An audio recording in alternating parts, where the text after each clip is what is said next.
From the National Newsroom of the Canadian Press, I'm John Kennedy. Prime Minister Justin Trudeau is slamming the Israeli attack against aid workers in the Gaza Strip, noting that they are not something that just happens in war.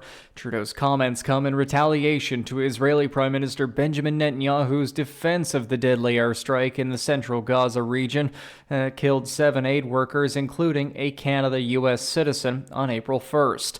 Canadian Army veteran Jacob Flickinger was among those aid workers killed when their marked convoy was struck by an Israeli missile. Major cell phone and internet providers say they're ready to handle a surge in wireless traffic during Monday's solar eclipse as visitors descend on regions that fall along the path of totality in eastern Canada. Rogers and Bell say they're deploying additional infrastructure to certain areas to prevent any potential disruptions. That includes portable mobile towers to increase capacity. The companies also say their technical teams will pause routine maintenance work that could potentially reduce service levels.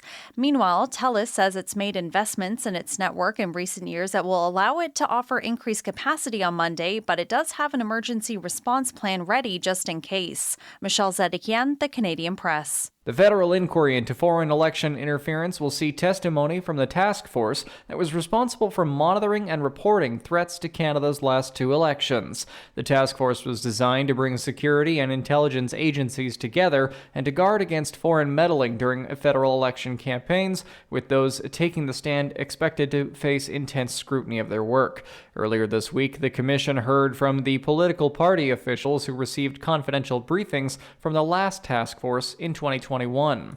Officials in Newfoundland and at the Muskrat Falls hydroelectric generating station in Labrador have confirmed that power lines running between the regions are offline. Newfoundland and Labrador Hydro says Labrador Island Link has been taken offline since late March after an ice storm struck the area and caused damage to the infrastructure. An update from the Crown Energy Corporation says about 4 kilometers of the link requires repair, with crews aiming to put the line back in service within the next 2 weeks. Local businesses in Baltimore could soon get some federal help as they suffer setbacks following the collapse of the Francis Scott Key Bridge. As Baltimore's vital port remains closed following the collapse, a federal program offering loans to small businesses affected by it has received some 500 applications so far. White House Press Secretary Karine Jean-Pierre says senior administration officials are working to help local companies. They're also working with SBA to reach out to small businesses and are in touch with local unions alongside the Labor Department as well. Money from the program could start flowing within about 2 weeks and offers low-interest loans of up to $2 million. Mark Remillard, ABC News. This is the Canadian Press. In sports, Gabriel Vilardi had a hat-trick and the Winnipeg Jets wrapped up a playoff spot, eliminating Calgary from the wild-card race, while beating the Flames 5-2. Vilardi scored his 3rd goal of the game and 19th of the season into an empty net with 1 minute 4 seconds left. Nikolaj Ehlers and Tyler Toffoli also scored. Earlier, Steven Stamkos and Nicholas Paul had 2 goals apiece to lift Tampa Bay 7-4 over the Montreal Canadiens.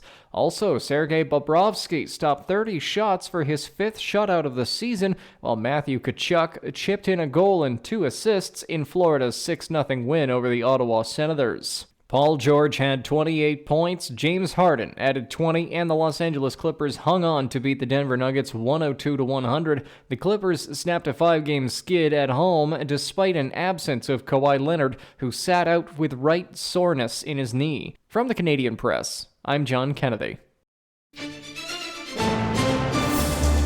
Thanks for listening. Don't forget to follow and subscribe. For more of today's top stories, visit thecanadianpressnews.ca.